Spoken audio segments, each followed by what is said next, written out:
வடவர் நம்மவரும் அல்ல, நல்லவரும் அல்ல. உங்களுக்கு திட்டங்கள் தரக்கூடியவர்கள் எல்லாம் வடவர்களாக இருக்கிறார்கள்.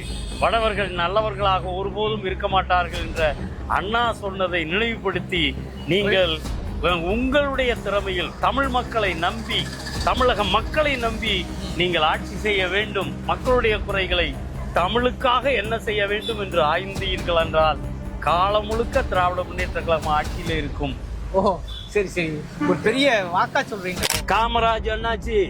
கருப்பட்டி விலை என்னாச்சு? சோழ வந்தான் பொண்ணம்மா, சோழ விலை என்னம்மா, பூவராகவன் என்னாச்சு, புலி விலை, ஒவ்வொரு மந்திரி பேர்லயும் ஒவ்வொரு பொருட்கள் இப்படி எல்லாம் அந்த காலங்கள்ல இருந்தது. அரிசி கேட்ட அர்ஜுனனை சுட்ட காங்கிரஸுக்கா ஓட்டுன்னு சொல்லி 67ல கோஷம் போட்டோம்.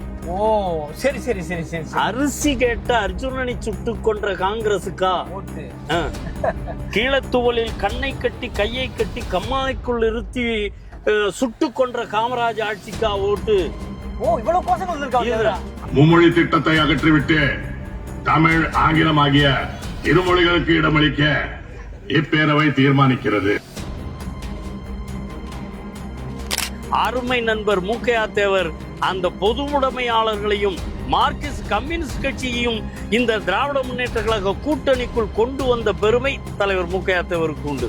சொன்னது அண்ணா சொன்னது, அண்ணா சொன்னது, அண்ணா எழுதுனது.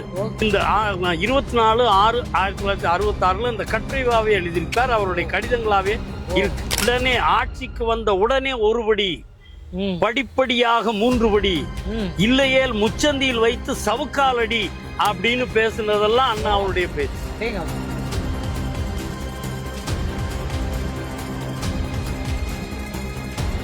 இந்திய பங்கு பெற்றீங்க.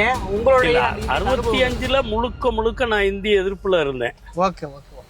அதுக்கு பின்னால ஏன் 74 வரைக்கும் நான் ஹிந்தி படம் கூட பார்த்ததில்லை. ஜனகணமன பாடல் பாடாமலேயே சங்கே முழங்கு பாடிய கல்லூரி இந்த கல்லூரி. என்ன சொல்றீங்க?